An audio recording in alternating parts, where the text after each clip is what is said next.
galera, graça e paz, tudo bem? Eu sou Adson Belo, começando mais um podcast, hashtag Pergunta Por Quê. E essa bancada nesse dia tá fervendo, tô recebendo gente importante.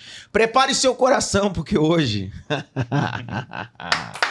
vou tratar sobre diaconia. Eu quero apresentar os meus convidados. Esse clima. Ivan Justino comandando o coração do Itepa.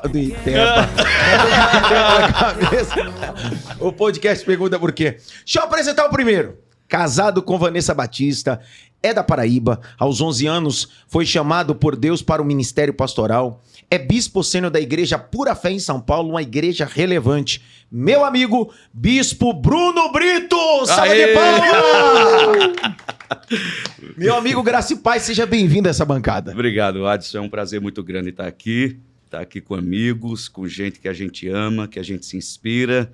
Muito obrigado pelo convite. Obrigado. Eu vou apresentar outro príncipe que está aqui em nossa bancada. É casado com a bispa Ingrid Tavares, pai de 2 filhos, fundador da igreja IBF Church no Brasil, uma igreja muito relevante.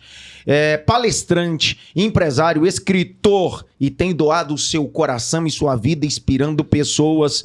Apóstolo César Tavares, meu amigo, seja bem-vindo ao podcast Pergunta Por Quê. Obrigado, meu amigo. Uma alegria enorme estar aqui. Meu Deus do céu, a apresentação aí já foi... Você é empresário do quê, César? Eu tava procurando esse homem aí. Ele vai falar dos negócios dele daqui a pouco. Pra fechar nossa bancada, eu tô recebendo um príncipe de Deus. Nascido em um lar cristão, foi ordenado ao pastoreio aos 22 anos de idade, casado com a pastora Daniela Oliveira e com quem tem 2 filhos, Lucas e Laura. É pastor sênior da igreja Além do Véu em Santo André. É isso aí, gente. Pastor David! Olha o santo forte. Tô me sentindo um leão na cova de Daniel. Esse é o sentimento. Muito feliz. Sejam bem-vindos à nossa bancada, sejam bem-vindos ao podcast Pergunta Por Quê. Queria começar o nosso bate-papo perguntando para vocês sobre diácono na Bíblia. Possível. Você quer em grego, hebraico, Deixa eu pegar aramaico. Deixa eu pegar os escritos originais. Para você que não estava em nosso almoço, nós estávamos batendo um papo falando sobre diácono. E aí o Bispo Brito falou uma palavra grega sobre diácono. Eu vou falar hoje sobre as facetas da igreja na pós-modernidade. Vai sair. Bispo Bruno. Sim. O morri aí não sabia, vai entrar agora. Agora, morri e não sabia daqui a pouco. Para começar, fale um pouquinho das facetas da igreja na pós-modernidade. Eu confesso que quando esse assunto chegou com o convite, eu disse, gente, será que é um assunto odontológico? Faceta. Que danado é isso? Eu vou passar pro César. Quem tem mais livro responde primeiro. Ai. Para começar, pessoal, eu convidei vocês aqui porque nós estamos falando de 4 líderes, 4 igrejas relevantes em nossa capital. Igrejas que têm a cultura da Bíblia, uma ortodoxia maravilhosa. E eu queria muito que os nossos telespectadores acompanhassem absurdamente a visão de vocês. Cada um atuando em uma parte da cidade e transformando pessoas. É claro que todos nós viemos de um berço cristão. Todos nós temos histórias. E sabendo dessa história, ao longo do tempo nós acompanhamos a evolução da igreja, principalmente em São Paulo e no Brasil. Fora nós atuarmos em São Paulo, nós palestramos, pregamos no Brasil e no mundo. E eu queria saber um pouquinho de vocês, na perspectiva de cada um, de forma individualizada, como é que vocês têm observado a igreja atual, pós-moderna. Bispo Bruno Brito, queria que o senhor fizesse um panorama sobre a igreja atual. É muito interessante esse assunto porque, como você falou, todos nós viemos de realidades muito sérias e fomos pastoreados por homens muito comprometidos com a igreja local, com o ministério da palavra. Aquilo que hoje nós vivemos como realidade no nosso ministério não é de graça, né? Não foi achado, foi herdado São marcas profundas que foram geradas em nós, na nossa identidade, na nossa forma de servir e de lidar com as coisas do Senhor. Mas o que eu vejo também, isso é algo que me preocupa bastante, é que a igreja, nos dias atuais, ela tem se descaracterizado na ânsia de corresponder ao tempo chamado hoje. Uau. Ela tem perdido a sua característica única, que é o de ser igreja. Uau.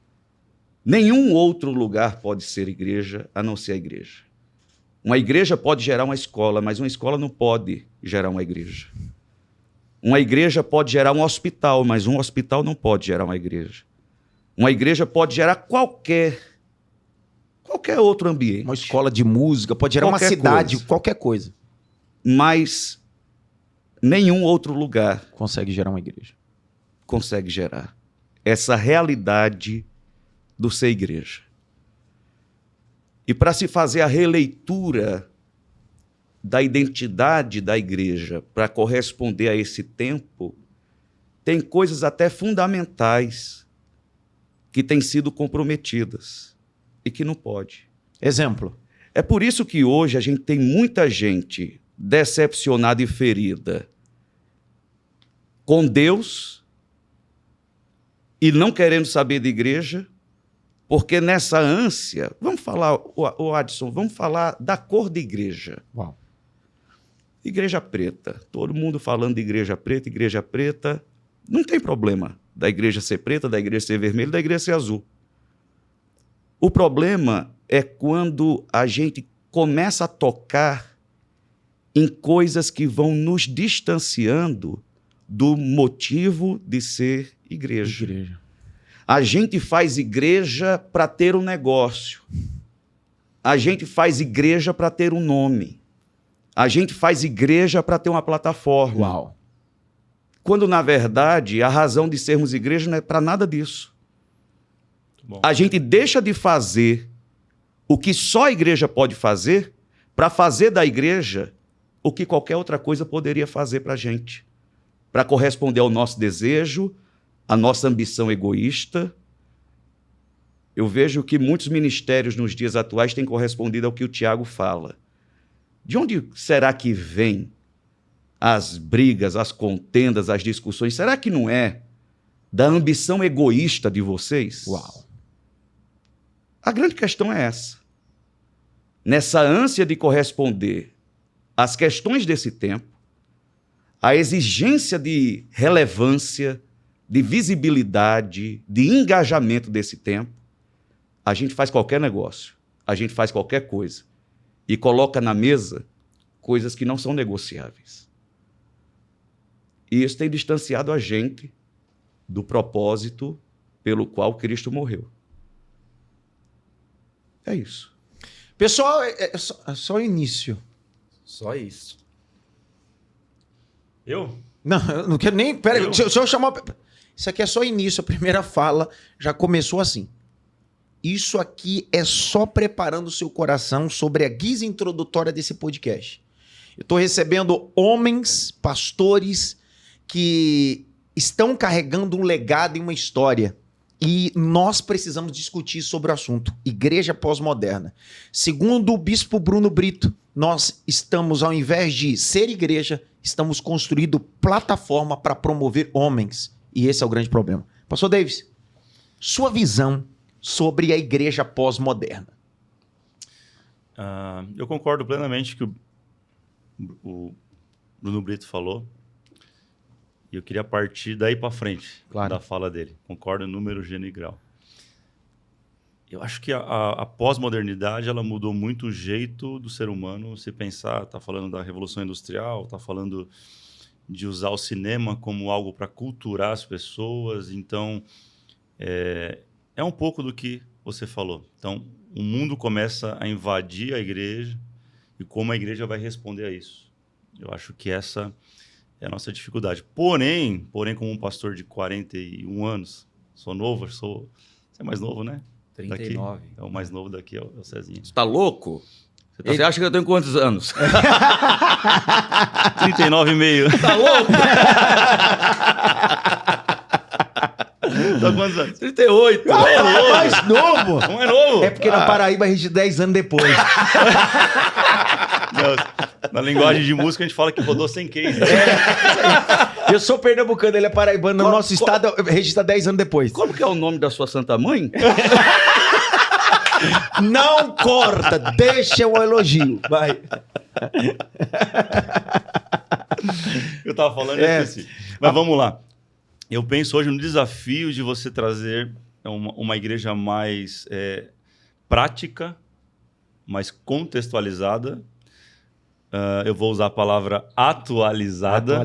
Mas tem que tomar cuidado. Né? Não estou falando da Bíblia, estou falando da... Cuidado, viu, Ed? Que fique claro, né? Da forma de Você ser não igreja. quer atualizar a Bíblia, não, né? Não, tá não. bom. Ótimo. Eu sempre digo isso, a Bíblia ela não muda. O que é pecado, sempre vai ser pecado, nunca vai deixar de ser pecado. Só que a forma de entrega precisa constantemente ser atualizada. A comunicação. Comunicação, o pacote. Claro. Então, a Bíblia é o centro, é o que precisa ser entregue. Mas como que eu entrego? Como que eu embrulho? Que tipo de fita eu coloco? Sim.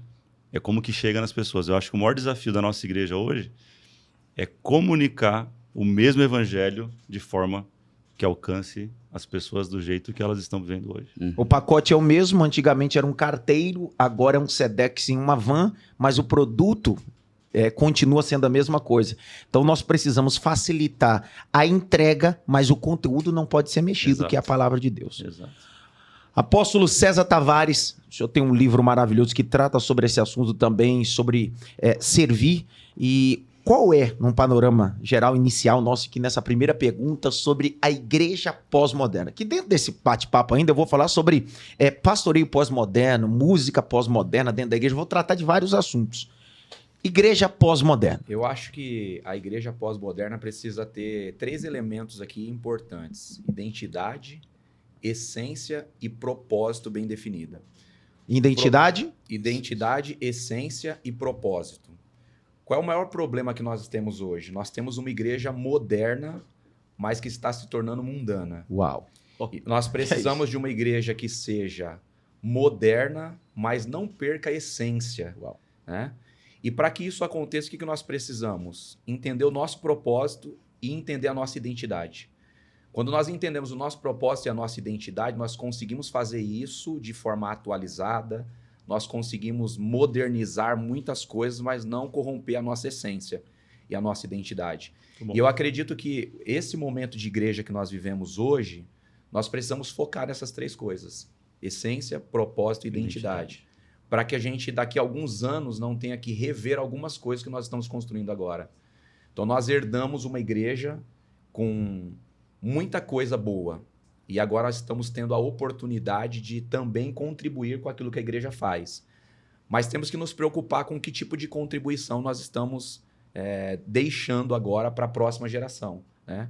Se estamos sendo, de fato, uma igreja que tem uma essência e cumpre o seu propósito com identidade definida, ou se nós estamos procurando ser uma igreja mais próxima do mundo, né?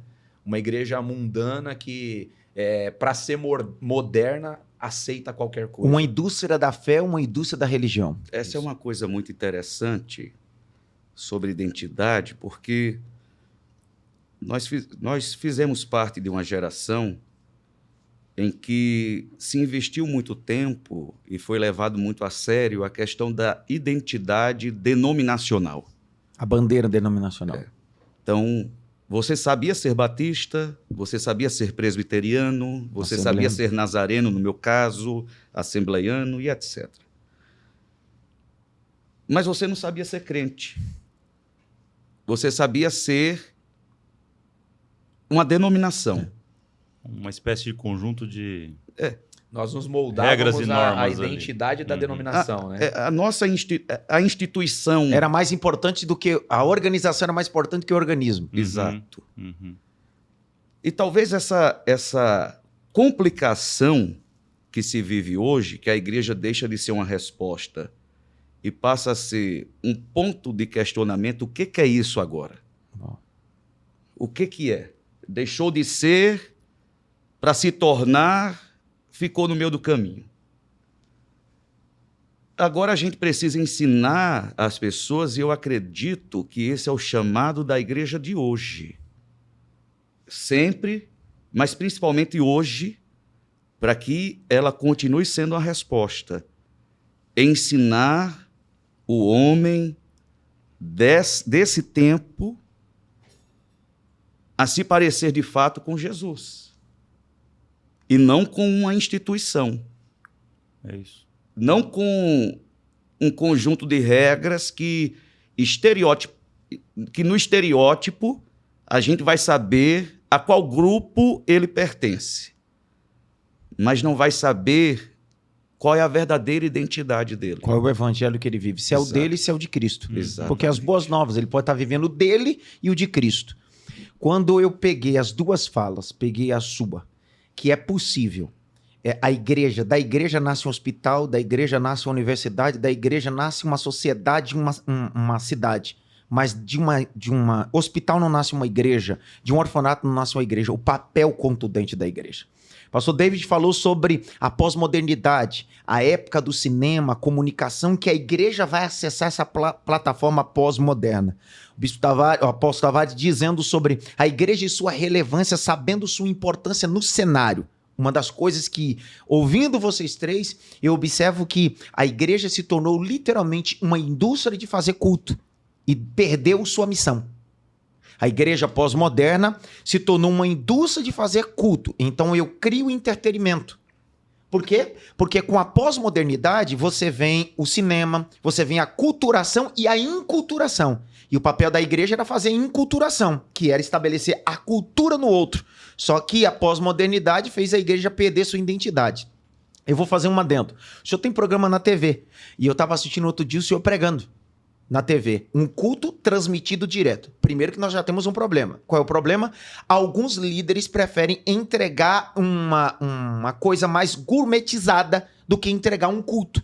E o senhor decidiu transmitir o culto da sua igreja para a TV. E na ocasião, o senhor estava pregando sobre caráter e santidade. A igreja pós-moderna perdeu essa mensagem. Porque a igreja pós-moderna não quer mais falar sobre o caráter, não quer falar mais sobre santidade. Por quê? Porque a igreja pós-moderna quer gerar uma sensação para as pessoas, não transformação. Sensação e transformação. O que é que vocês acham sobre isso que a gente está discutindo nesses pontos esclarecidos? Eu vi não vou falar igreja aqui. Se quiser falar, a gente tem problema. Não, nem brasileira, é uma das igrejas que talvez todos nós já olhamos para ela em algum momento. É Hillsong? Não. É o Bethel Church? Qual que é? Enfim. Ela soltou uma fala agora na Páscoa, não sei se vocês Isso, viram. a Bethel, foi a Bethel Church? Não, foi Quem Elevation. foi? Foi Elevation. Elevation. Aqui a gente Já que é pra falar, a gente aqui fala. a gente fala, não tem Time problema. forte, um abraço. Pastor David esteve aí. Não tem como esconder a fonte aqui. Todo mundo sabe, você não sabe, né? Que não poderia naquela Páscoa falar sobre cruz e falar sobre sangue. É isso aí. Vocês viram isso? Não vi o que é? E não viram isso? Não. O comunicador da Elevation falou, nessa Páscoa nós decidimos não falar sobre cruz e não falar sobre sangue, para amenizar O sofrimento e o impacto da o mensagem. impacto da mensagem às pessoas. Foi, Suavizar. tirou a cruz, Falou sobre o quê? tirou o sangue, O coelho da Páscoa? vai falar do quê, né? Chocolate. E é uma igreja que muito me inspira. É. Tô falando de uma igreja que muito me inspira. Só que nos inspira no quê? Em estética, em qualidade Qualidade. sonora. Olha, Eu acredito eu vou falar que- uma coisa para vocês. Desculpa, César. A começar pelo custo do nosso culto nos dias de hoje. É o custo mais caro de qualquer outro tempo. Da história, né?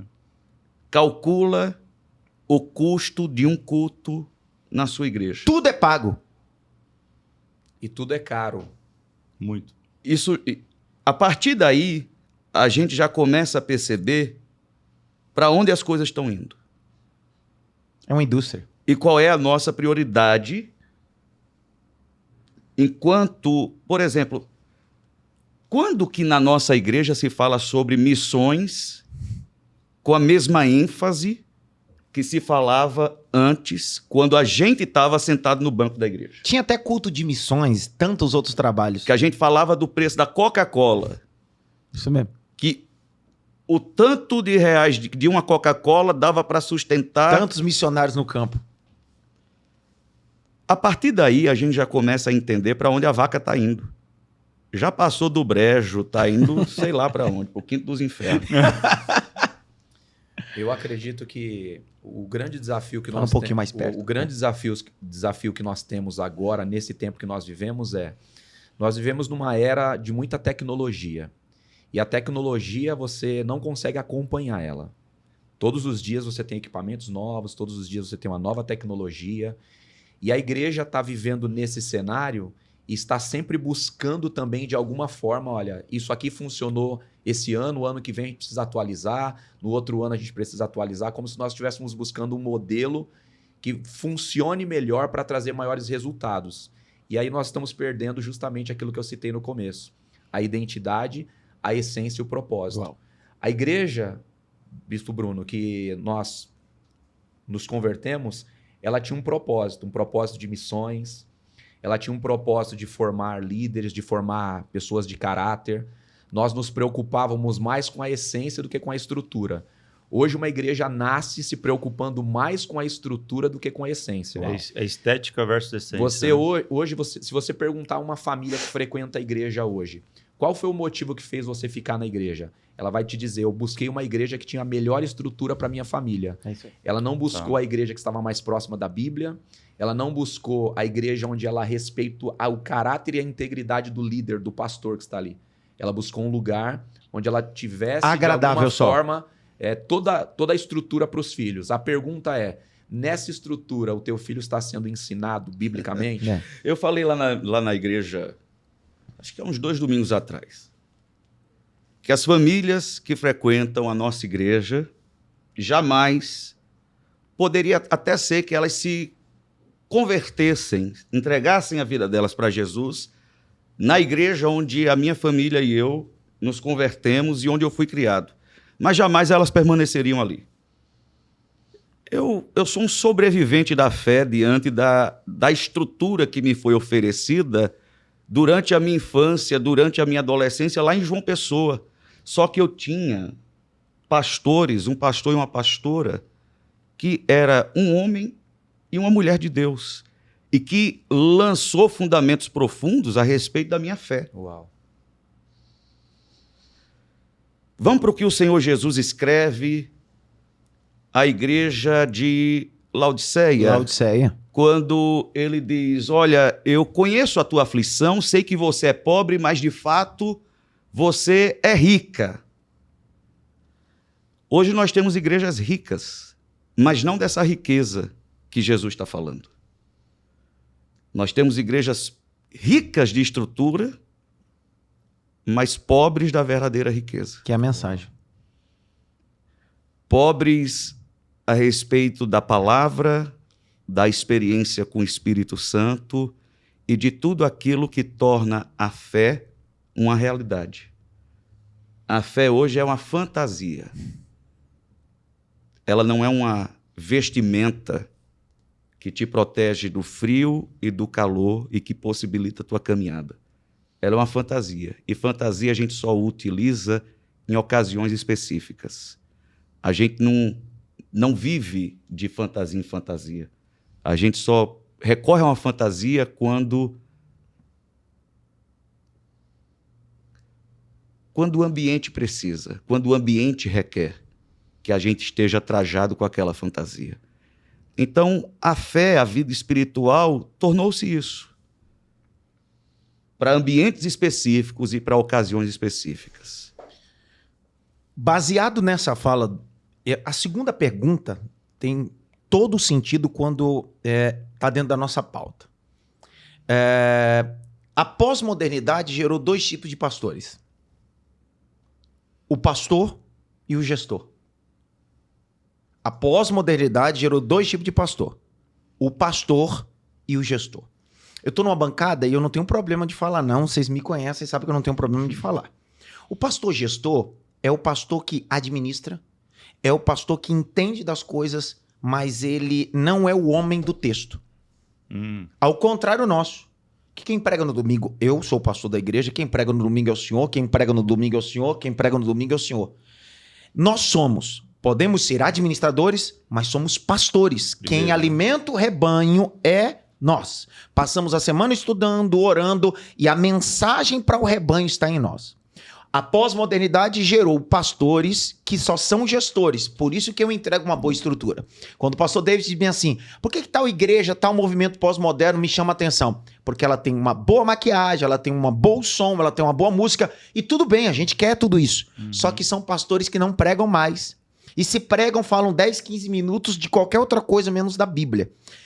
O que vocês olham sobre essa diferença da pós-modernidade? Pastores e gestores, pastores que já não pregam mais, pastores que não têm voz no rebanho na pregação, não alimentam mais o rebanho. John Stott, um teólogo londrino, anglicano, morreu em 2011, dizia uma coisa: não se preocupe quem entra e quem sai na sua igreja, mas se preocupe quem entra e quem sai do seu púlpito. Uau. Quem é que fala no seu púlpito? Quem é que alimenta o seu povo? Porque todos nós alimentamos o nosso rebanho. Temos uma equipe de presbitério, de pastores, um time que nos auxilia também nesse repartir o pão. Como Jesus tinha 12, nós temos. Só que algumas igrejas, pastores já não pregam mais. Viraram antigamente como eram, dirigente de culto. Eu acredito que as duas funções são importantes hoje para o modelo de igreja que nós temos. Mas nós precisamos entender qual é a prioridade das coisas.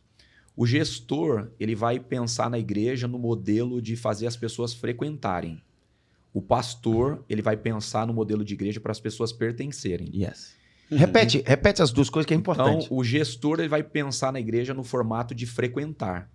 O pastor local, que tem a essência, a identidade, ele vai pensar na igreja no modelo de pertencer. Então, eu acredito que as duas coisas são importantes. O pastor da igreja que nós nos convertemos, ele não tinha as responsabilidades financeiras, de gestão, para resolver como nós temos hoje. Então, nós não podemos fugir também dessa gestão ministerial. Hoje nós temos que fazer uma gestão do tempo, hoje nós temos que fazer uma gestão da estrutura, hoje nós temos que fazer uma gestão de como as coisas vão acontecer no ministério. Então, eu acredito que o gestor também é importante. Então, se cada coisa estiver no seu lugar, né, definido, ok. O problema é que nós estamos substituindo essas figuras. O pastor pelo só o gestor. E o bom gestor está se tornando mais importante do que o pastor. Yes. Então hoje, o que tem mais peso? O pastor que tem uma palavra espiritual e um propósito que ele carrega de Deus, ou a fala do gestor que diz assim, olha, se você for por esse caminho aqui, nós vamos demorar mais para construir esse ambiente. Essa fala aqui vai tirar pessoas. Fala desse jeito aqui que você continua deixando as pessoas e vai ficar mais fácil para a gente continuar a nossa gestão. Então, o que nós precisamos entender? A prioridade na igreja. Então, as duas figuras são importantes, mas cada uma delas precisa ocupar o seu lugar. Agora, Deus entregou a igreja ao anjo da igreja, né? Ao pastor que tem ali o propósito e a responsabilidade do rebanho. O gestor é essa pessoa que o pastor precisa trazer para aperfeiçoar o seu pastoreio. Ter o coração e a visão pastoral, mas ele não pode delegar. Não pode. E esse é o problema. Eu acho que, como tudo, a gente importou uma cultura norte-americana. Pós-modernidade. Pós-modernidade, lá é muito mais forte. A gente o capitalismo... A gente está atrasado aqui, né? Sempre o delay de 20, 30 anos. Eu tive numa igreja em setembro do ano passado, que eu não vou falar o nome. Ele veja. Não foi. E, cara, uma igreja enorme. Em que estado? Que viveu uma crise absurda. O pastor teve um problema moral, enfim. Que pastor é esse? Mas acho que a igreja maior que eu já fui na vida. Ela tem 2 auditórios, um para 7.300, outro para 3. 7.300? Coisa mais linda do mundo. Enquanto ele tá falando, eu tô pensando aqui quem é. Qual que é, né? Não. E eu me sentei com um grupo de brasileiros com o atual pastor. Quem que é esse atual pastor? Ele começou o ministério dele talvez 10 anos atrás, estava tendo sucesso na sua igreja, mas foi assediado por essa igreja a vir pastorear esta igreja grande. Meu Deus. Por 3 vezes, na terceira ele aceitou. Ele é um pastor contratado no mercado de trabalho para ser o novo pastor dessa igreja. Prestador de serviço. É um CNPJ. Então, a gente está importando essa mesma cultura. Que são pastores CNPJ. pro Brasil, cara. Porque é melhor você ter uma estrutura que você consegue ter uma gestão que ela funciona do que você ter uma estrutura onde o propósito precisa ser construído, onde essa essência, né? Como Agora, a coragem do Bruno de falar o assunto que tem que ser falado, talvez no lugar onde as pessoas não querem aceitar. Não querem Isso é ser igreja. então imagina agora, olha que loucura. Imagina você, César, ser chamado por uma mega igreja, Sendo pastor de uma igreja. sendo pastor de uma igreja já relevante, A sua, a sua, que é esse modelo que ele está mostrando. e você fala, não, eu vou. Eu largo a igreja que você preside por causa de uma big church. Mas isso é mais comum que você imagina, Isso. porque está acontecendo isso com músicos em nossas Vai igrejas. estar chegando aqui. Porque começou Com primeiro. líderes da nossa Começou igreja. primeiro com líder de jovem, músico, sonoplasta. Eles já estão fazendo isso. Vai chegar nos pastores. Vai chegar nos pastores. Vai chegar nos pastores. Então, Essa é uma questão antiga. A gente volta para a questão denominacional. A denominação já tinha esse problema, né? No contexto de denominação, já se vivia essa transição pastoral. Pastor que tinha um uma resultado filial da melhor, outra. ele já era chamado para uma igreja maior e existia aquele rodízio que a gente conhece muito bem. Mas dentro de uma denominação. Dentro da realidade de uma denominação, tudo bem. Transferência. Transferência. A grande questão é o que move a gente, né? Por que a gente deixa um lugar para ir para o outro? Qual é a motivação? Novamente, é o que Jesus escreve para a igreja de Éfeso. Volte Ao primeiro amor. ao motivo que te fez começar. O motivo que te fez começar é suficiente para te levar até o final. Não abrace outro motivo durante a jornada.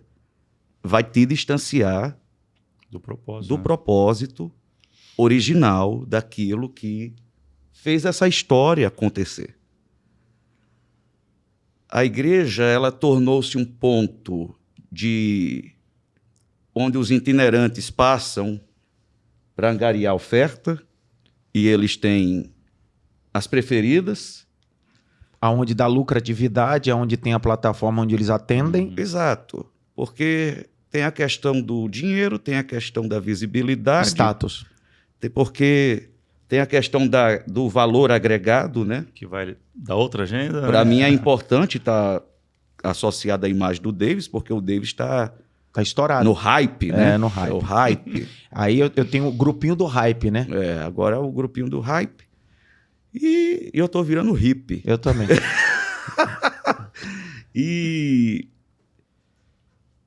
E tem a questão artística. O trabalhador é digno do seu salário. Eu acredito que todo mundo tem que ter um nível de dignidade razoável, mas que a minha vida ela não fira a dignidade do irmão que frequenta a igreja e é um fiel dizimista e um generoso ofertante dentro do contexto que ele vive. Então, o irmão veste a roupa da Feira da Sulanca e o camarada que usufrui do recurso que generosamente o irmão oferece está vestindo reserva, está vestindo Louis Vuitton, está vestindo coisa que é mais do que o salário que o irmão ganha para sustentar o mês, a família dele. E vive exclusivamente ministerialmente, não tem nenhum tipo de ganho. Alisson, isso é ofensivo. A gente tornar o altar da igreja um espaço de exposição de grife. Uau. É ofensivo. Eu tenho roupa boa, eu tenho bons relógios e, graças a Deus, Deus me deu a oportunidade de viver para o ministério e não do ministério. Mas isso é uma questão de bom senso, não é uma questão de poder. Não, eu posso. Não. Eu posso, mas eu não vou subir no altar da igreja e não vou assumir o púlpito diante do meu povo expondo uma camisa que vale mais do que o salário De alguém que de um pai de família.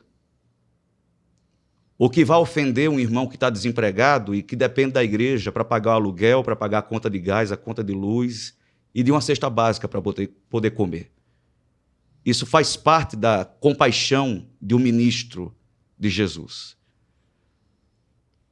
É aquele camarada que estava ali entre a vida e a morte, e o sacerdote, o levita, passa com uma certa distância para não se sujar, para não se contaminar, para não ficar de fora da sua atividade, porque vale mais a atividade do que o propósito em si, pelo qual ele foi chamado para viver. Até porque ambos na parábola já tinham cumprido seus deveres ministeriais em Jerusalém. Pronto. E nós estamos só cumprindo os deveres e esquecendo nossa missão. Eu esqueci dessa parte porque eu fiquei admirando o seu óculos lindo e Obrigado. maravilhoso. Quero agradecer a Steph Vision. Um jabazinho, obrigado. O mesmo pessoal que fornece óculos para o Ronaldo Esper. Essa parte corta, tá ligado? A bola levantou. Miserável. Meus amigos, eu acho que uma coisa bacana dentro disso que a gente acabou de ouvir, Bispo, é que a escola que te formou te deixou com marcas que hoje faz você guardar a sua essência. Então, hoje eu tenho o privilégio de alimentar milhares de pessoas, centenas de pessoas através de projetos sociais da igreja. Por quê? Porque um dia a mesa para mim foi um lugar de dor. Então eu fui formado nessa escola. Eu passei fome na infância, passei fome no início da adolescência e fui sendo forjado nessa escola, onde você serve a Deus independente do que Ele pode fazer. O que tem na mesa? Eu tinha crise com o Salmo 23. O Senhor é meu pastor e nada me faltará. Até que eu fui estudar. E aí, Estudar o quê? Estudar o hebraico. O hebraico. Diaconel. O diaconel. E aí entendi o texto original. Né? O Senhor é o meu pastor, Ele não me falta. Né? E aí entendi e aprendi que independente do que eu tenho, Ele nunca vai faltar. Independente de quem eu sou, Ele não vai faltar. Essa escola nos forjou e nos formou. E hoje nós temos dentro dessa escola uma essência para compartilhar. Então nós pensamos nas outras pessoas baseado nessa escola. Qual é a grande questão dessa igreja pós-moderna? Nós temos uma geração de filhos que não sofreram o que nós sofremos. De pessoas que convivem numa realidade social, cultural e tecnológica totalmente diferente da nossa. Então pessoas que não tiveram dificuldades estão sendo formadas nessa era, onde você substitui as coisas, onde você substitui os conceitos para estar sempre atualizado, sempre fazendo coisa nova. E aí nós chegamos nessa igreja que nós temos hoje, onde não se preserva a essência, onde não se preserva os valores, mas nós estamos sempre buscando algo mais atualizado para compartilhar. Alguém que tem mais relevância, alguém que sabe fazer melhor, alguém que sabe fazer mais rápido, alguém que descobriu uma forma de construir e sempre procurando... Procurando métodos. Métodos. Métodos. É sempre o como, né? É. Como que você fez isso? Não tá preocupado de perguntar o porquê que você fez isso. Pareceu o Marçal agora. Como? Como? Parará, parará. Mas... Esse é o grande problema. Qual é o grande problema? Às vezes a gente não entendeu qual é a nossa missão. Quando o bispo Bruno Brito está dizendo sobre ofensivo, existem 3 pilares. Quando ele disse sobre aqueles que gozam da estrutura, passeiam dentro da estrutura e desfrutam da estrutura porque perderam sua missão. E quando ele disse, não tem problema você ter a sua oferta, ter isso. O texto diz, digno é o obreiro do seu salário. Eu digo que existem 3 pilares. Dignidade, missão e recompensa. Digno, obreiro, salário. Dignidade, missão e recompensa. O que é que nós estamos vivendo na pós-modernidade? Gente só querendo a recompensa. Só que só tem recompensa quem tem dignidade. E quem entendeu a sua missão. E aí nós estamos vivendo uma pós-modernidade ministerial de gente, do músico, do obreiro, do pastor, do itinerante, do cantor, que ele diz, mas eu tenho direito. Não, você tem direito. Uhum. Mas para ter direito, você precisa ter dignidade. É um caminho. E para ter dignidade, você precisa entender sua missão. Quando você entende sua missão, você tem a sua recompensa. Porque a recompensa não vem dos homens. A recompensa vem de Deus. Quando nós temos contato com pessoas que têm dignidade e missão, o nosso coração se torna generoso. Muito bom. Deus recompensa propósito. E ele não recompensa tarefa. Isso. Então, qual que é o problema dessa geração? Essa geração é uma geração que sabe fazer tarefas. E quer recompensa pela tarefa. O homem recompensa bem pela tarefa. Deus só recompensa bem o propósito. A paternidade, nos dias de hoje, a figura paterna nos dias de hoje é uma figura muito complicada. A figura paterna antiga é a paternidade que expunha o filho. Colocar o filho para fora de casa, vai viver. Vai, rompe. Vai correr perigo, vai correr teus riscos, vai viver tua vida, vai construir tua história. A paternidade nos dias de hoje é uma paternidade que protege para que o filho não se exponha a esses riscos, né? Não sofra o que ele sofreu. E é uma paternidade que mima, não é uma paternidade que educa. Então, nós não temos pais, nós temos recriadores. A igreja deixou de ser uma casa de paternidade e passou a ser um orfanato. Uau. A igreja nos dias de hoje é um orfanato.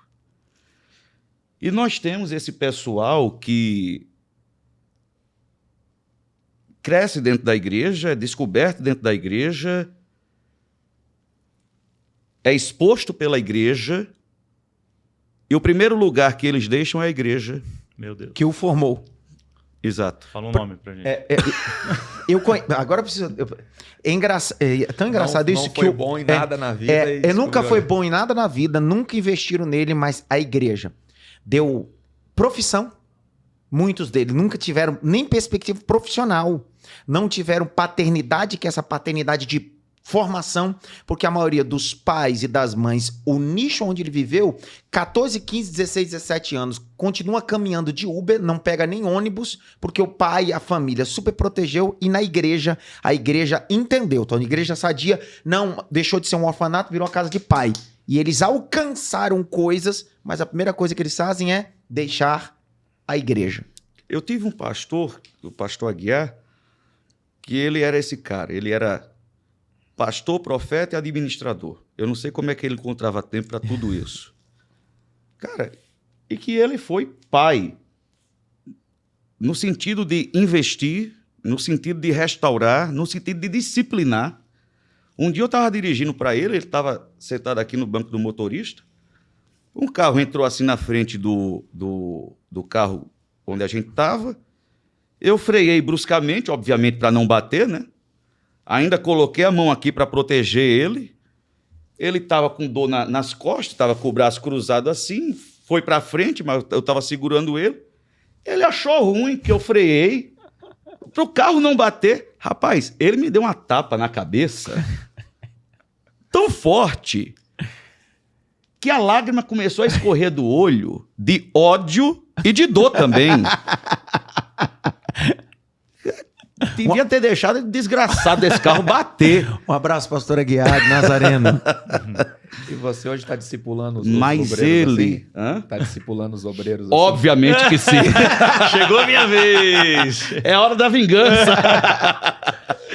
Se fizer um tipo de coisa dessa hoje, você é processado e vai pro Claro, Instagram. E eu não tô gente. dizendo que a atitude é... Mas nós estamos vivendo uma geração tão Nutella que se o pastor chamar a atenção do indivíduo, se o pastor corrigir de cunho disciplinado, isso não é um líder. Você não é um líder, você é um É general. um ditador. É um ditador. Ah. Porque o problema tá aí. A paternidade tá ofendendo hoje. O meu Não, filho- não. Fala de novo ali, pra aquela câmera. A paternidade tá ofendendo hoje. No exemplo de casa, né? Nem da igreja, de casa. Conversando com uma pessoa esses dias, contando que meu filho tá estudando na Bethel. Tá lá, faz 8 meses, volta agora, Estudando onde? na Bethel. Uhum. Na Beta, fique claro. E, cara, é isso que ele falou. O dinheiro que eu mando para ele é contado. É esse valor que você tem para comer o mês inteiro, fazer suas coisas o mês inteiro. Eu contando isso para alguém.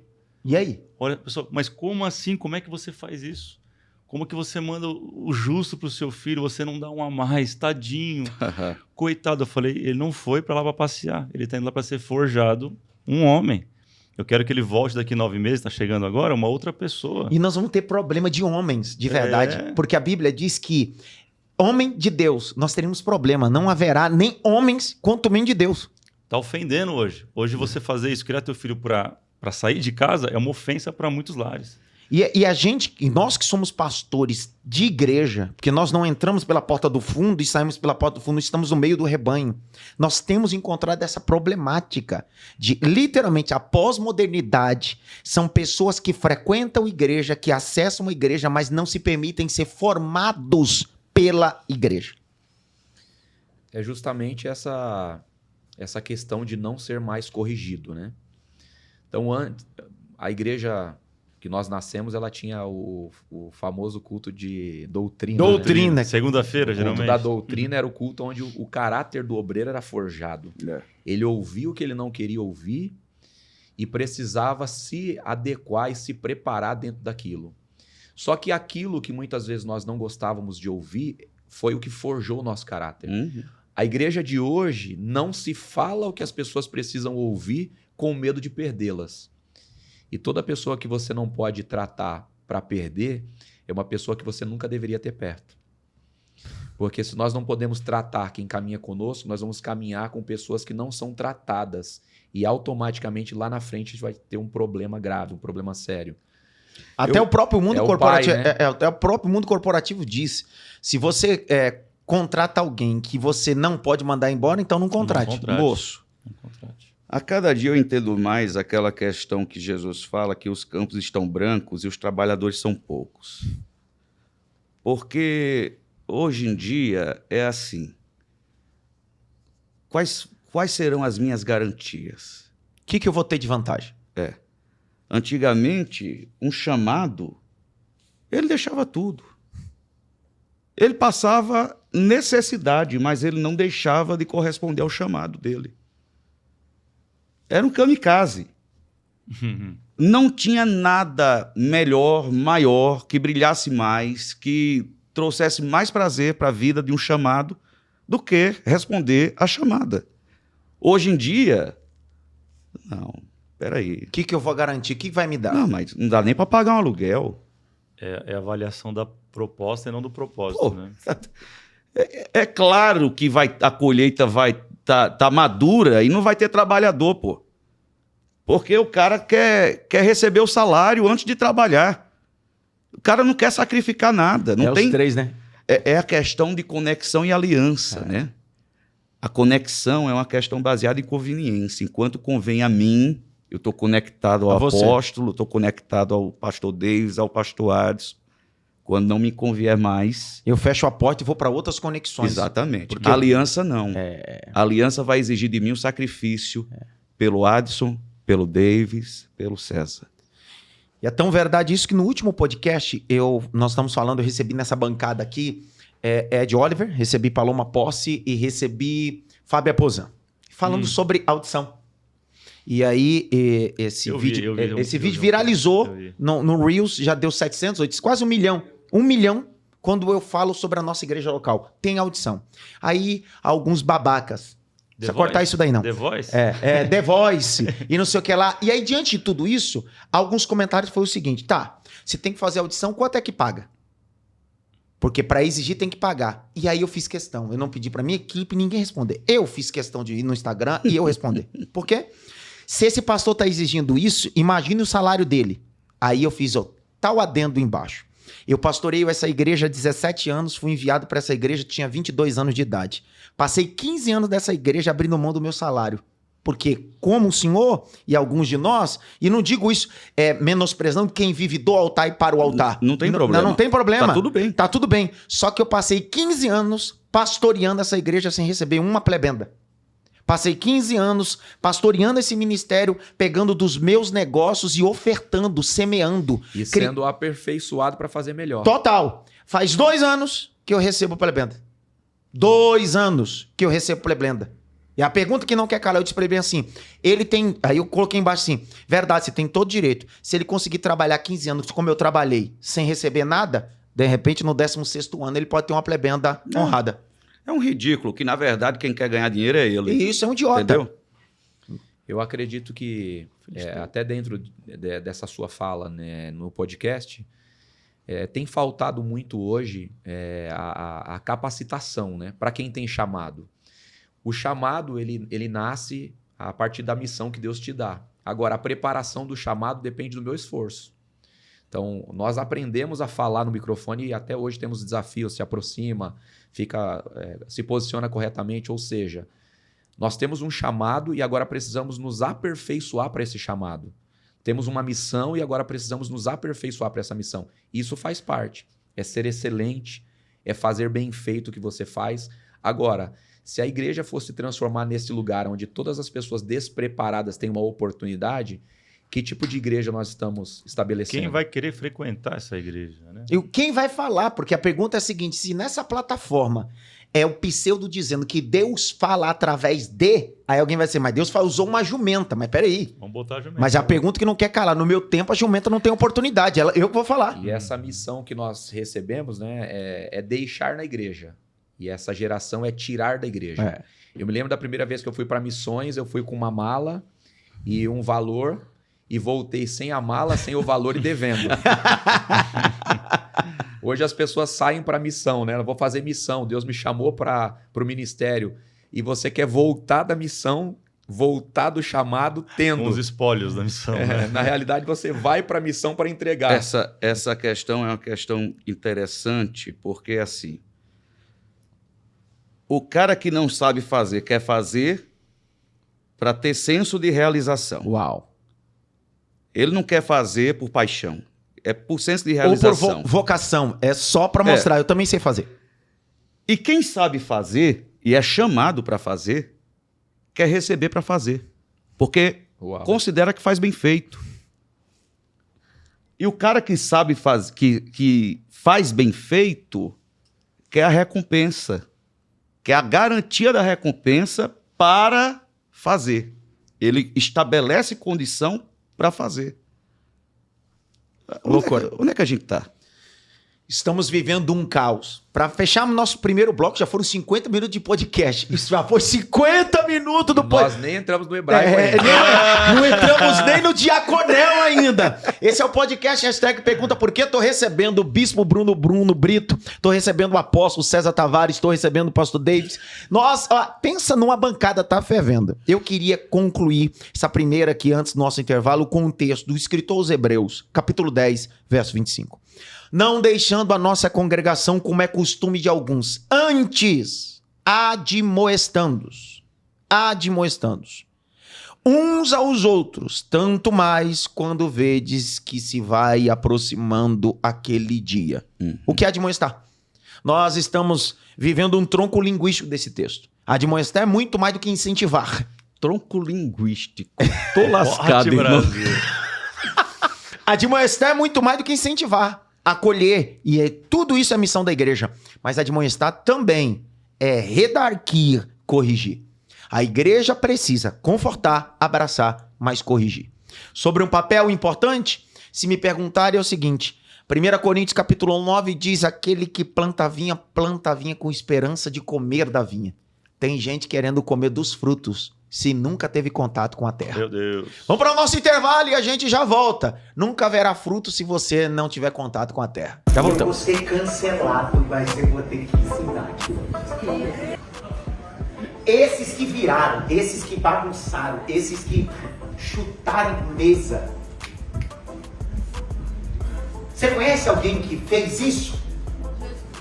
Quem? Jesus. Então veja que Jesus entrou no templo e ao invés de dialogar, ele começa a chicotear, chutar. E a palavra grega que aparece lá é essa, anasta. A palavra alvoroçar anástato. Te lembra alguma coisa se eu fizer assim, assim, assim, assim? Te lembra alguma coisa? Não, te lembra alguma coisa? Que palavra é essa? Tatuagem. Sabe qual é o problema da igreja atual? É que a igreja atual não alvoroça a sociedade, não muda nada, mas faz uma mesinha com um tatuador fazendo tatuagem durante o culto para marcar o povo. A igreja pós-moderna é tatuada, mas não muda nada na sociedade. Essa igreja é muito fraca teologicamente, seu secretário. É muito fraquinha, não é pouca. Porque a igreja anástato é a igreja que bagunça, não é a igreja que se marca, é a igreja que tem marca. Não é a igreja que se marca, é a igreja que tem marca. E desculpa se isso mexe com você, eu estou tratando de etimologia. Eu estou falando de conceito do que você acha, é etimologia. Voltamos ao nosso podcast, hashtag pergunta por quê, pessoal. Nós estamos recebendo gente de primeira classe aqui. E ó, se você não é inscrito no nosso canal, se inscreva, dê um like, compartilhe e coloque suas perguntas. Se você não assistiu os antigos podcasts, tem podcast, um bate-papo com Tom Carf, recebi Bispo Júlio Vertúlio, recebi numa bancada também Ed Oliver, Paloma Posse e Pastor Fábio Aposan falando sobre louvor e pós-modernidade. Nessa feita, estou recebendo 3 autoridades e nós acabamos, ou finalizamos o primeiro bloco, falando um pouquinho sobre a missão da igreja. E eu citei o texto de Hebreus 10, 25, que disse que é costume de alguns deixarem de congregar. Antes, admoestando. A palavra admoestar é paracaléu, uma palavra que vem do grego koiné. Paracaléu. Caléu é um amigo meu. Um abraço, Caléu. É paracaléu. A palavra paracaléu, no grego, koiné, significa exortar e consolar. Será que as pessoas deixaram de congregar na igreja atual? E aí, uma pergunta encaixada com a outra, ok? As pessoas deixaram de congregar por comodismo, pós-pandemia, devido à igreja online, ou as pessoas têm medo de pessoas? Rapaz, Pode passar essa pro universitário aqui? acredito que o Bispo Bruno vai Bispo ter a resposta Bruno, mais vai. As adequada. pessoas não têm medo de pessoas. As pessoas querem o mínimo esforço, a lei do mínimo esforço. Mínimo esforço. É claro, é muito melhor ficar deitado na cama, no sofá, assistindo o culto, alivia a consciência do mesmo jeito. Você faz sua oferta por meio eletrônico e, bem, se está entregando seu dízimo e sua oferta, tá tudo bem. Vou tomando minha coca, comendo minha pizza e assistindo uma boa mensagem, um bom louvor. Só que não está tudo bem. Isso não é culto. Uau, A transmissão online não é culto. uau. Só é culto quando eu estou impossibilitado De ir. até a casa de oração, até o lugar onde a comunidade dos filhos se reúne. É que eu não quero mesmo. Eu tenho carro, eu tenho condições de ir por tempo. outro meio de transporte, eu tenho tempo. O que eu não quero é sair de casa. O que eu não quero é mudar minha rotina ou deixar de fazer outras coisas que eu quero fazer para dedicar uma manhã ou uma noite lá no templo, lá na igreja. Eu chego, não tem lugar para estacionar, eu chego, difícil, porque vai chover, porque eu corro risco de ser assaltado. Ô, Adson, eu sou de João Pessoa, na Paraíba, eu ia para a igreja a pé, porque meu pai não tinha carro, porque não passava ônibus que fizesse o itinerário que levava até a igreja. Eu ia e voltava a pé, e no domingo eu ia de manhã e à noite. Chegava suado, com o sapato sujo de poeira, mas não deixava de ir. Os meus pais não deixavam de me levar. A gente leva nosso filho para o shopping, a gente leva o nosso filho para o aniversário do amigo, para o evento da escola, para o evento do clube. A gente leva o filho da gente para o Parque da Mônica, Mas para a igreja? mas para a igreja não leva. Porque eu prefiro online. Claro. E aí eu vou justificar porque a igreja... Só que não é culto. Uau. As pessoas que estão assistindo culto online por comodismo, Não por prestou- vagabundagem... Vagabundagem! É vagabundagem mesmo. Corta lá! Não corta, não. Põe na face dele. Crente que... Corta pra mim. Corta! Então, segundo o senhor, e eu concordo com isso. Não, não é segundo o bispo Bruno, não. É segundo a palavra. Uau! Não é culto. Porque tá de vagabundão. Não é culto. Não é. Imagine se... Eu vou te falar uma coisa. Vou te falar da minha história. Eu saí da casa dos meus pais com 18 para 19 anos.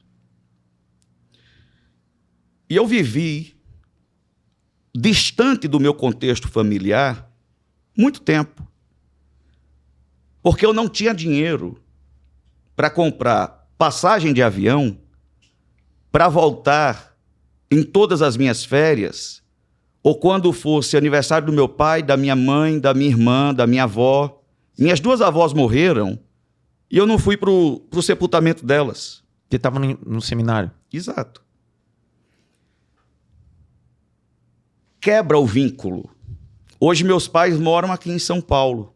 Servem comigo lá na igreja. Mas eu reconheço que aquele vínculo de antigamente já não é tão forte quanto antes. A mesma coisa é a igreja. Aí eu fico mudando. Pura fé, não, hoje não tá bom. Aí eu vou IMAF. Tá Diaconel, Paracaléu, não. Vou lá na Além do Véu. Esse véu aqui tá com nada. Eu vou lá na IBF. Não, IBF? Não é que IBF o quê? Aí eu vou na Elevation. Não tem cruz, não tem... é boa. Não tem cruz, não tem sangue, eu vou ficar aqui. Que palhaçada é essa? Uau. Vê se um macumbeiro deixa de ir no centro para fazer online. Você imagina fazendo despacho online? Cara, eu fui pregar no Rio de Janeiro. Despacho online não existe. Umbanda tá prestando mais culto que é muito crente, baseado no que o bispo tá dizendo. Porque não é o indivíduo que tá doente, que tá impossibilitado, é esse vagabundo gospel. Eu não preciso ir pra igreja pra cultuar. Rapaz, tu não entra no teu quarto e tu não fecha a tua porta. Nem pra orar. Tu vai cultuar na tua casa? Deixa de ser hipócrita. Tomara que Deus tire teu carro, tire teu salário, tire toda a condição que você tem. Eita! Por causa das desculpas que você usa para não estar presencialmente no culto da tua igreja. Porque é prestar culto, né? Tão quão infiel você é no online, você é na sua vida espiritual com Deus. Porque você não consegue ficar lá. Você vai passando, mudando de canal, que nem fosse programa de televisão. Não é programa de televisão, não, irmão. Vou esperar a melhor hora do culto. Não. Eu coloco online, não gosto do louvor, eu só gosto da palavra, então vai rodando lá. Não, isso não é programa de televisão, não. Transmissão online não é programa de televisão, não. Se você estiver internado no hospital, é culto. Se você estiver cuidando da sua mãe que está acamada, é culto. Se você não... estiver longe, distante... Tem gente que está lá no Japão assistindo culto da minha igreja. Procura uma igreja no Japão, irmão, onde você mora. Vai cultuar. Toma vergonha na cara. O que é isso? Isso não é culto. Tem crente que não está prestando culto a Deus. E a desculpa de alguns dizendo bem assim, como no Japão, outros, que às vezes a gente recebe, nós temos... Eu moro no país tal, mas eu sou membro daí. Não é. Eu não cuido de você, eu não te aconselho. Você não está na comunidade local. Eu não sei dos problemas que você está passando, não conheço teu marido, não conheço teus filhos, não conheço a realidade da tua vida, que tipo de ovelha você é e que tipo de pastor que eu sou. Ele está virado hoje. Não, se é para falar... Fala logo! Pergunta por quê. Pergunta por quê. Eu vou pro contraponto dessa Vai história. contra o ponto. Vai que eu subo nessa mesa aqui e te dou uma voadora. Eu gosto de briga. Estamos na bancada podcast. Pergunta por quê. Pastor Davis, nesse exato momento, discordou do bispo Bruno Brito. Eu não quero briga. Isso aqui não é debate, mas vai. Traz a pipoca que eu vou ficar aqui no meio. Não me ajuda aqui. Deixa eu sozinho nessa, não. Eu concordo com tudo também, mas eu vou para a página 2. Será que o online hoje não é uma ferramenta poderosa da pós-modernidade para a pregação do evangelho? Sim. Então, o que seria da igreja nos 5 meses de pandemia fechado se não fosse o online, né? esse contraponto que eu quero trazer. Porque do mesmo jeito que a gente fala não é culto, e eu entendo perfeitamente o ponto de vista, quantas pessoas que não conseguem se identificar com uma igreja local onde estão morando, acaba se utilizando da ferramenta do online para continuar conectado com a palavra que Deus te deu, que Deus me deu, com a visão que Deus deu para a Pura Fé, para a IBF. Então, tem uma pesquisa, não lembro da igreja certo, mas é norte-americana, que diz que pós-pandemia, uma pessoa, ela vai frequentar um culto online por pelo menos 2 meses para depois ir na tua igreja presencialmente. 2 meses, é uma pesquisa. 2 meses assistindo, todo domingo, para ela decidir tirar o carro da garagem, arrumar as crianças, procurar uma vaga, parar o carro dela, achar um lugar para sentar, ficar lá 1h30, voltar. Ou seja, então, o online ele se tornou o maior cartão de visita de uma igreja. Eu quero conhecer uma igreja, eu vejo online. Entretanto, para ser igreja, eu preciso estar presencial. Conectado, de verdade. Eu acho que essa questão, desculpa. É essa questão. O online é um instrumento inegável. Inegável. Tanto que quem não estava preparado, como a gente, Sofreu. na época da pandemia, no começo a gente sofreu. Eu fazia transmissão com o celular, na sala da minha casa. Não tinha câmera, não tinha nada. Também. Ok. É um instrumento, mas não substitui. Agora, vamos... Porque a palavra fala sobre congregar. E eu não congrego estando em casa. É verdade, a mensagem que eu prego, a mensagem que o Senhor me confiou, ela é propagada, mas ela pode ser assistida outro dia. Mas ela não pode me tirar da comunhão. Ela não pode me distanciar do ambiente do pastoreio. Nós estamos criando essa instrumentalidade do online, está gerando pessoas impastoreáveis, Davis. Concordo. O fulano, ele quer o quê? Ele quer analisar a minha igreja. Ele quer analisar o quê? Se eu passo no crivo da avaliação dele para que ele possa... Esse é o grande problema também, né? Então, mas será que Que as nossas... crivo do quê? Mas será que as nossas igrejas não... E eu falo isso da minha. Primeiro, a gente não precisava criar, talvez, pensando na pós-modernidade, que é o tema nosso hoje aqui, um sistema ou uma rede de pastoreio online? Não. Uma forma de conectar essa pessoa em pequenos grupos, de ser acompanhada. Eu vou colocar aqui a fala no meio pra gente... Quer dizer que você não é nem da direita nem da esquerda. Você tá no centro. No centro. Você é lulista ou bolsonarista? Vai. Eu vou começar lá com os 3 pilares que eu falei no começo, né? Identidade, propósito e essência. Uhum. Eu acredito que o que vai diferenciar a pessoa no online é a essência também. Uma coisa, eu pego aqui de um lado aqui do Brito. O problema do online é o não ser pastoreado, não ser corrigido. Não ser corpo, não ser... Você foi duro no culto online, essa pessoa vai pular o culto e vai assistir outro, porque ela não quer ser pastoreada. Do outro lado, a gente tem o problema também da questão do comodismo e do conforto.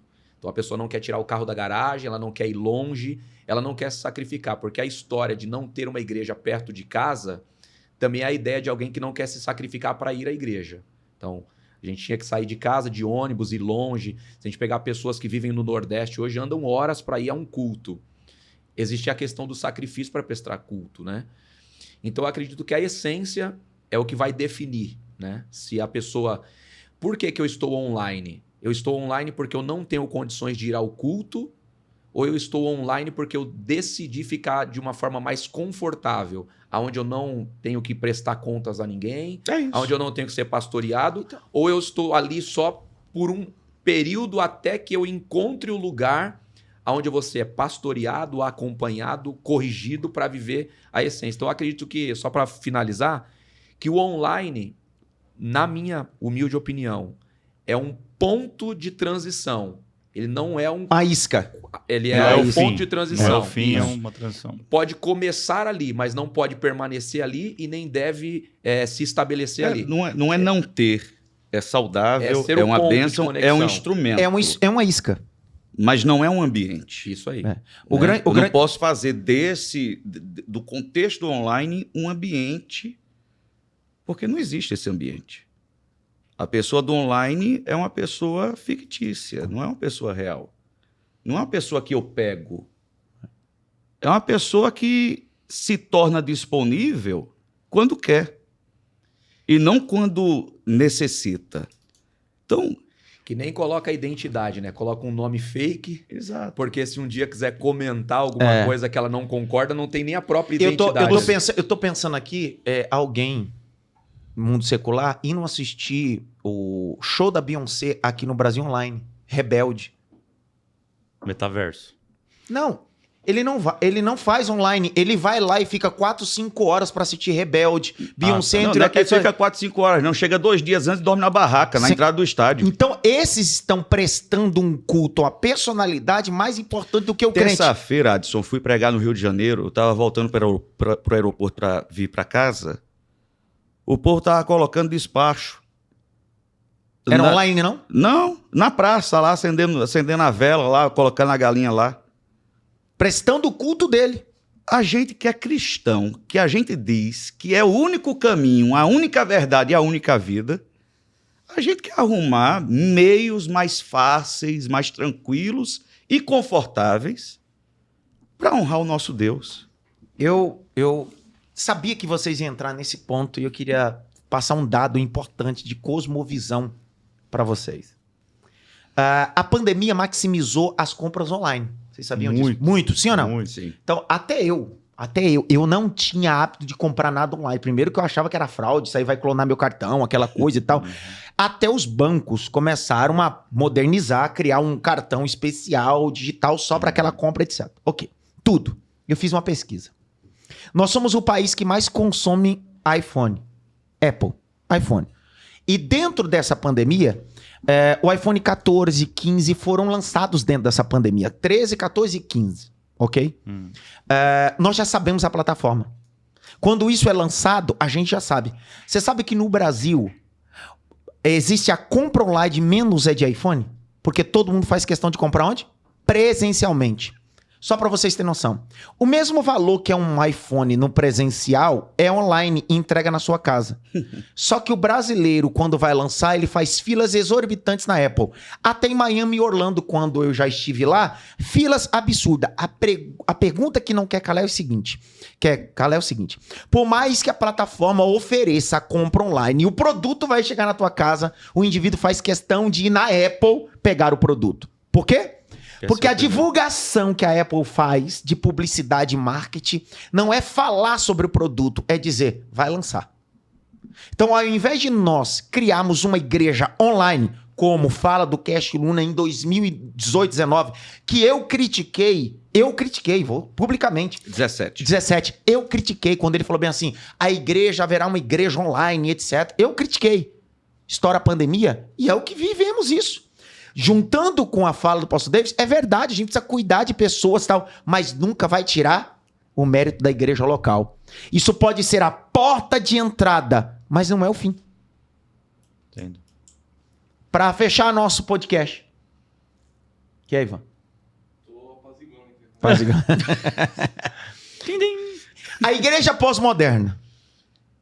Essência e excelência. Essência e excelência. Me parece que ao longo do tempo, a essência e a excelência se tornaram rivais. E caminham junto. Perna direita e perna esquerda. Essência e excelência. Apóstolo César Tavares. Eu acredito que as duas coisas são importantes. A excelência é importante, tem o seu valor, o seu lugar, o seu papel na igreja. Mas a essência, ela é fundamental. Ela não é importante, ela é fundamental. Eu preciso saber qual é a essência que me move para dentro dessa essência desenvolver excelência no que eu faço. Só que nós precisamos entender o papel de cada uma dessas coisas para não confundir. Hoje nós temos, às vezes, uma boa estrutura excelente, uma apresentação excelente que falta essência. Então, nós vemos isso hoje, né, fora do país, igrejas que têm excelência, mas perderam um pouco da essência. Então é quem faz melhor, não quem tem a essência. Bom. Então nós precisamos tomar esse cuidado na igreja pós-moderna que nós vivemos hoje, para que a gente não dê o lugar da essência para a excelência. E para que também, em nome da essência, não falte a excelência. Porque precisa haver uma preparação, É um casamento. precisa haver uma relevância de fato, mas a gente precisa colocar cada coisa no seu lugar, né? Nós temos aqui uma pessoa que fala muito bem sobre excelência e entende, consegue diferenciar essas duas coisas, então eu vou deixar ele falar aqui com mais Excelência. maestria. Bispo Bruno. A grande questão é a gente entender a excelência da forma correta. Excelência não é organização. Excelência não está restrito a como eu faço. Se a minha estrutura é uma estrutura suficiente ou insuficiente. Eu preciso entender a excelência como característica de quem eu sou, como um caractere da minha identidade. Uau. Porque eu posso fazer bem feito no meu trabalho, só que antes de sair de casa, eu deixei o meu sabonete peludo, eu deixei o paninho do box do meu banheiro. Parece que ele ficou endemoniado, enquanto foi um ser humano que pisou nele e eu não sei o que é aquilo. Eu deixei o espelho do meu banheiro completamente cheio de creme dental, porque espirrou da minha escovação dental. Mas no trabalho eu estou fazendo tudo bem feito. Estou batendo minhas metas, a minha mesa é organizada, mas eu tenho suvaqueira, eu tenho mau hálito, meu cabelo está encebado, minha roupa está desgrenhada, a gola da minha camisa está amarela. Mas eu bato meta. Entendeu? Eu faço extra. Eu faço extra. Entrego além que todo mundo entrega. Exato. Não. Isso não é Esse excelência. cara é excelente. Pensa no cara... Não é. A excelência não tá no bater de Ele meta. é um cara trabalhador, ele é um cara empenhado, ele é um cara esforçado, Mas relaxado. mas ele não é excelente. A nossa avaliação, a nossa definição de excelência é equivocada. A minha excelência, ela protege a minha essência, ela protege o meu propósito, ela faz com que eu rompa as minhas limitações mentais. Ela sempre está me promovendo para o próximo nível. Ela não me torna... Excelência não é perfeição, não é perfeccionismo. O perfeccionismo me deixa arrogante, prepotente, soberbo. A excelência não. Deixa humilde. A excelência, ela sempre me capacita a continuar aprendendo. Ela me dá um coração ensinável. O perfeccionista, ele sabe de tudo, ele já viu tudo, ele pode tudo, ele já falou tudo, ele é o cara. Esse é o perfeccionista. O excelente, não. O excelente está aprendendo com o César. Aprendendo a fazer melhor todos os O excelente está aprendendo com o Davis, o excelente está aprendendo com o Adson. Rapaz, é mesmo. Não, porque lá na igreja eu já fiz isso. Isso aí é. Nada disso. Eu gosto de uma frase sobre excelência, que é: excelência é fazer o melhor que você pode com aquilo que você tem. Então as pessoas acham que para ser excelente tem que fazer melhor que o outro. Não, é fazer o melhor que você pode com aquilo que você tem. Então eu posso servir um café num copo de requeijão, porque eu só tenho um copo de requeijão. Sim. Mas esse copo tem que ser o mais limpo, o mais cheiroso. E o café tem que ser maravilhoso. Não o que a gente tomou quase agora. Não, tava uma delícia. Docinho, disso que eu gosto. Excelência é isso. Então, acho que algumas igrejas têm buscado, no termo excelência, fazer melhor do que o outro está fazendo ou fazer como alguém está fazendo, esquecendo de fazer o melhor que pode. A Bíblia diz: quem faz, faça de todo o coração, como quem faz para o Senhor. O Senhor. A excelência não vai te levar a perder a motivação que é fazer com todo o coração. As pessoas, elas são uma farsa, né? Elas querem fazer bem feito, mas elas não são o que parecem ser. Uau. É uma farsa. É uma mentira. Eu acho que é dentro até do que você falou, né? A pessoa que faz fora de casa, É. bem feito, e dentro de casa não tem. Aí a gente chega no culto, né? Aquele que não governa bem a sua Que casa é- não pode cuidar. É Excelente. o culto perfeito para os outros, excelente, mas o seu próprio culto é um Pessoal. culto que não tem essência nenhuma, né? Eu vim de João Pessoa, etc. Uma mala, R$200 no bolso, tudo bem.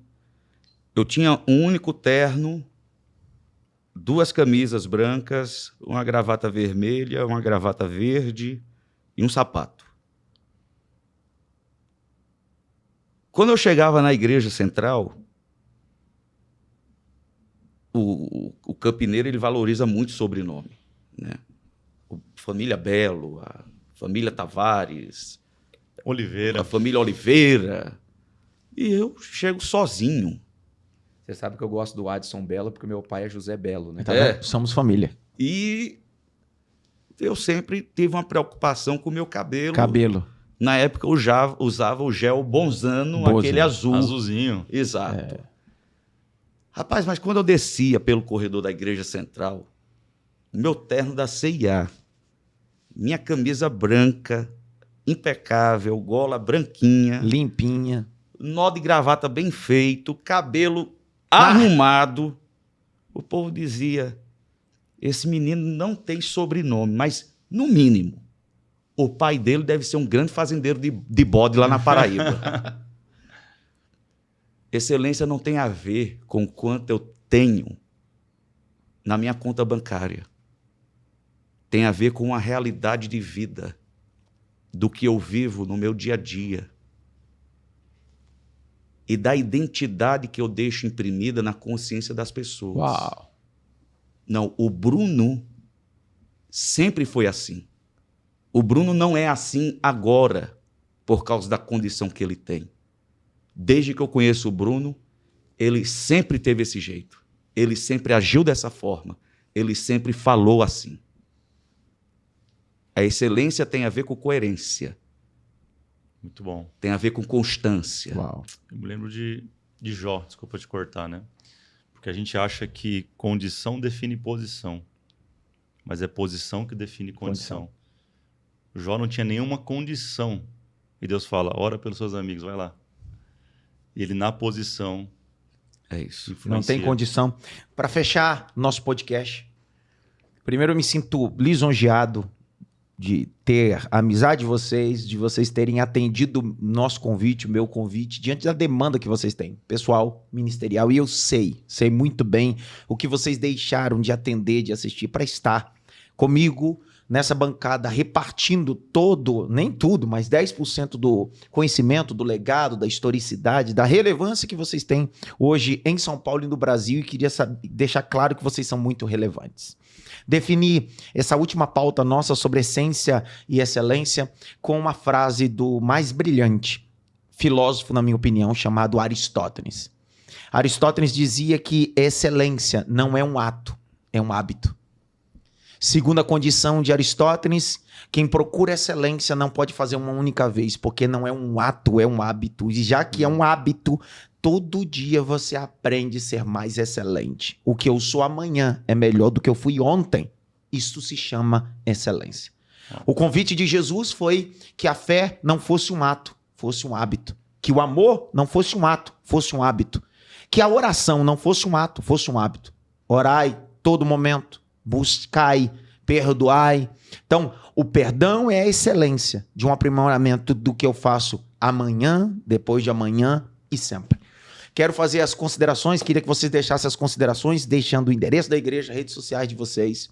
E na vez de vocês, tem lançamento de livro aqui do Pastor Davis, também do apóstolo César Tavares. E queria agradecer vocês demais, deixassem o endereço da igreja de vocês. O que vocês quiserem falar, na consideração é de vocês nesse 1 minuto. Pastor Adson Belo, obrigado pelo convite, por estar aqui com o pastor Davis, o apóstolo César Tavares, por poder estar perto de você, que é sempre uma oportunidade de aprender. Amém. Que Deus te abençoe tua casa Amém. e o teu povo.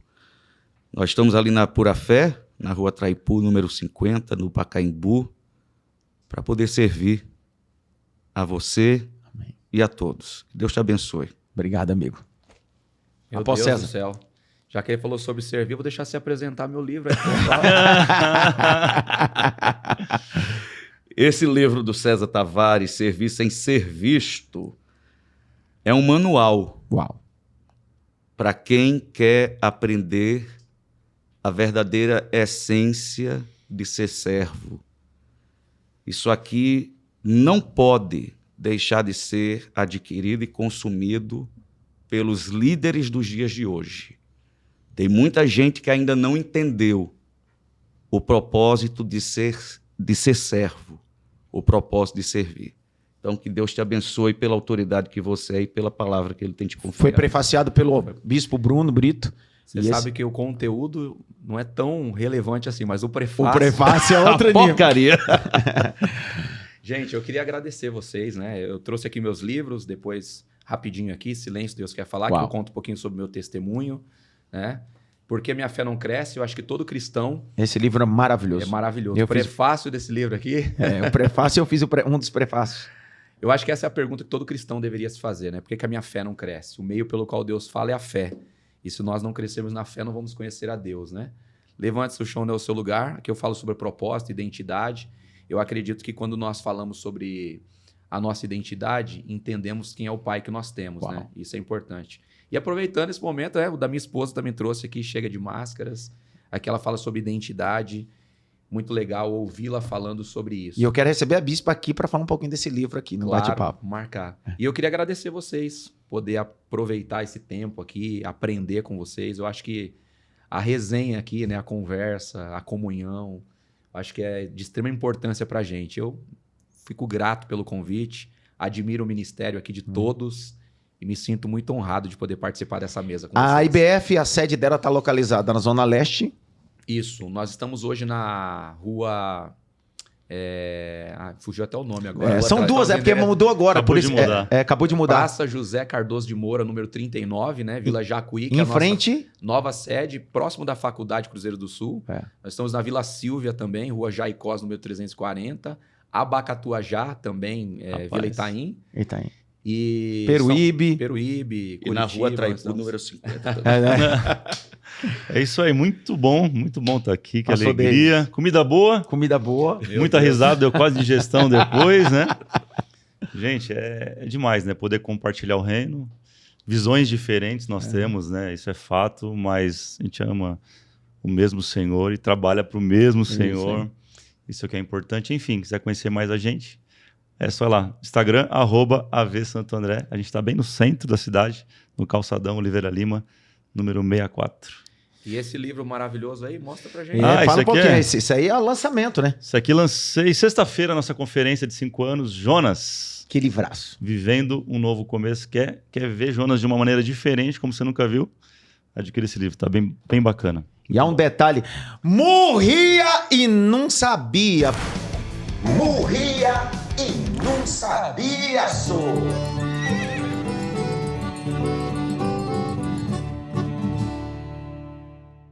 Aproveitando o livro do pastor Davis, o livro de Jonas tem 4 capítulos e 48 versículos.